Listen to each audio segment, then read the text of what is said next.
La question de l'injection de toxines botuliques ou Botox est souvent ramenée à une suppression de rides.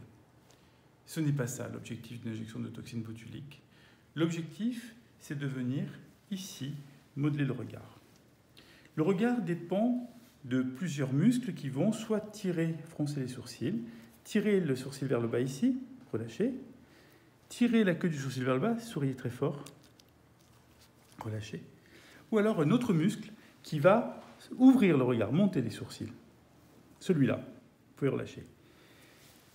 Donc, l'injection de Botox va devoir gérer ces différents muscles pour, en relâchant les autres et ne pas trop bloquer les premiers, ouvrir le regard. Comment est-ce qu'on gère?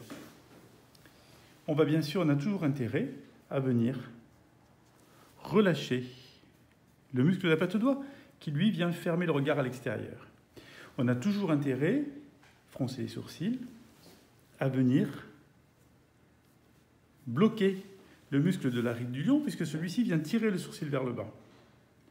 En revanche, monter les sourcils, on doit regarder deux choses. On a souvent des asymétries, les rides ici qui sont plus marquées que là, et en même temps, laisser persister cette activité. Toute l'injection de Botox va se faire au moment de l'injection dans le front. Le tour du sourcil, lui, va ouvrir le regard et n'apporte que du bénéfice. C'est la façon de traiter le front, de laisser persister des rides sur le front, de l'expression, qui va aussi entraîner l'ouverture du regard. Toute la finesse, toute la beauté du résultat se résume à ce point d'injection-là dans le muscle frontal. Merci.